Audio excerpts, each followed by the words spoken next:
Bonjour. La dernière fois, je vous ai laissé avec le récit de la création, un récit des origines. Aujourd'hui, j'aimerais m'attacher à vous présenter une manière d'aborder ce récit, une manière qui ne soit pas polémique. Depuis l'avènement de Charles Darwin, et donc la théorie de l'évolution, un grand combat se mène pour essayer de détruire, entre guillemets, l'idée de l'intervention divine dans l'apparition de la vie et dans l'apparition de l'univers. Et donc d'un autre côté, ceux que l'on peut appeler des littéralistes, c'est-à-dire des chrétiens littéralistes qui se basent sur la lettre à la lecture de la Bible, eh bien essayent tant bien que mal de tenir leur position, pour des raisons d'ailleurs très compréhensibles, de validité de l'existence des dogmes et d'une certaine manière de voir la Bible. Il est bien évident que si on a un esprit un peu binaire, c'est-à-dire tout est blanc ou tout est noir, eh bien, si on démolit quelque chose de la compréhension d'un texte ou d'une manière de voir, eh bien, nous allons détruire tout le reste. C'est ce que j'appelle, ça procède de l'esprit binaire. Je crois que la vérité est ailleurs. Et sans prétendre la connaître, j'essaye d'avoir un chemin qui me permet d'entendre, d'écouter, et de faire mon profit de tout ce qui peut se dire et de ce qui peut se faire à propos d'une situation ou d'un texte. Ce combat entre la théorie de l'évolution et finalement le récit de la création, il est à mon avis mal placé.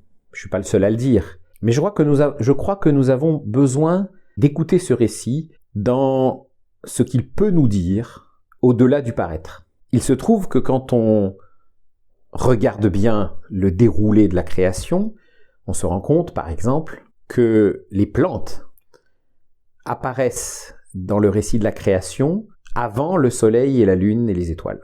Il apparaît aussi que la lumière apparaît avant les étoiles, avant le soleil, avant la lune, avant ce qui, pour nous, produit la lumière. Et donc les plantes apparaissent entre l'apparition de la lumière et l'apparition des étoiles, du soleil et de la lune.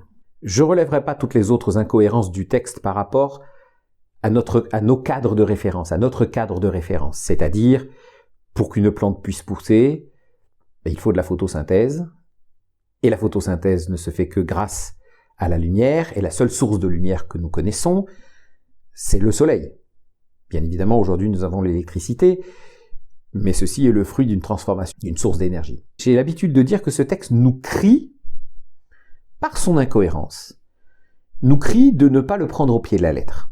Et donc, il nous crie d'essayer d'entendre autre chose. Et quand je dis autre chose, c'est au pluriel, c'est pas au singulier. Et donc, en ce qui me concerne, c'est un texte avant tout théologique. C'est un conte.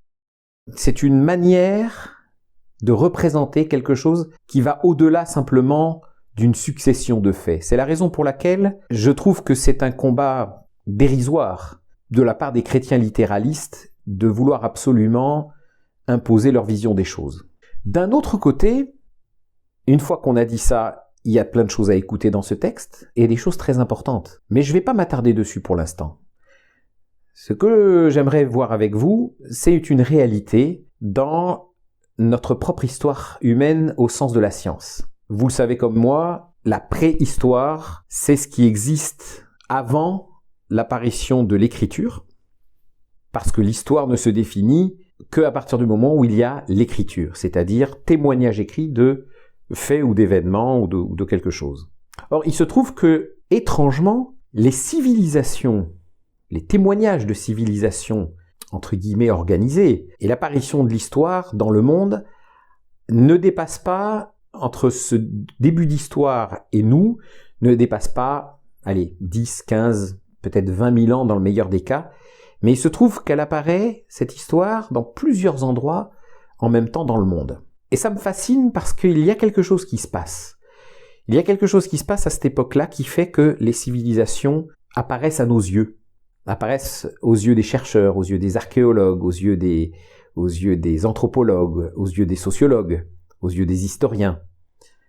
Et c'est étrange parce que cette durée-là, ou plutôt cet espace-là, entre les débuts de l'histoire et nous, n'est pas expliqué actuellement, n'est pas explicable.